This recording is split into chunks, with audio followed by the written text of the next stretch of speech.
Recording in progress. As I thought about my strengths and weaknesses, I knew, particularly since I've been working in a health department for a couple of years at that point, a little over 2 years, I guess, I knew that my strength was not finances and stuff like that. And I decided that if I was going to take a leadership job, then I needed to be able to be free enough to do the things that I needed to do to make it work organizationally and politically, but have somebody else around to handle the details, getting the budget ready, making sure the checks are written, all of that stuff. So I was looking for a partner that I could trust, that I felt good about, who had skills and interests that I didn't, but that were key to making the health department run. And particularly since I was expected at that point to do a variety of unusual things associated with bringing these two institutions more closely together, something that wasn't done very often. So Noble was key, and Noble didn't even have a high school education. He had his GED, but he'd left school to be a soldier in World War II. He was actually wounded in France in the hedgerow fighting, and came back and got his GED. And at that time, his first job was in the health department, and he essentially worked his way up through the ranks and was actually, was very good at this stuff, very good at the politics. So he knew the local politics, he knew city council, he knew how the mayor's office worked, he knew how the city functioned. He'd been working in it for 20 years or something. And I had a feeling I could trust him. Did he have a sense of humor? Oh, yeah. Oh, yeah. A World War II soldier's sense of humor.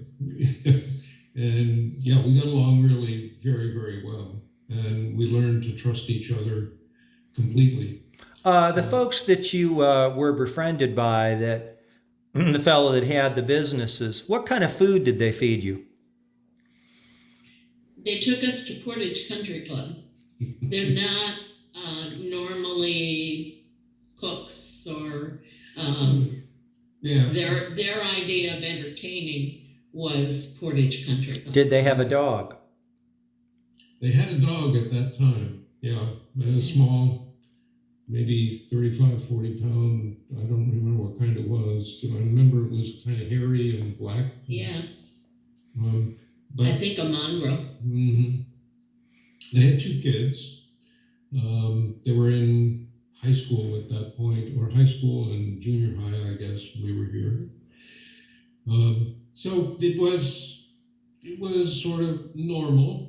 We've had meals at their home, but just sort of standard fare home cooked meal, nothing particularly. At that point, unusual. we didn't have meals at our home. Right, that came later. Yeah. So when we came back in December, then the deal then was, well, I had signed up. We had a start date in the middle of January. We understood we would move right after the new year, so that we'd have a couple of weeks to move and get settled in the house before I went to work. It was meeting the press, meeting people at the medical school, etc. As I said. What house? What house? The home you moved into, you bought? Yes. Well, part of what went on that first week in December was finding it. We had a realtor who drove us around and showed us houses. I can tell you to this day what we looked at, but we looked at a place further up Delaware, up the hill on Delaware, and the realtor was driving us past our Delaware Avenue home, and I said, "Ooh, look at that place." And she said, "That's where we're going." So she knew that she probably had a sale. Okay, first impressions were there. That was the first house you bought in this community. Yeah. Yes. Yeah. Yeah, 46 years ago. Hold on, we're going to reset here. Recording stopped.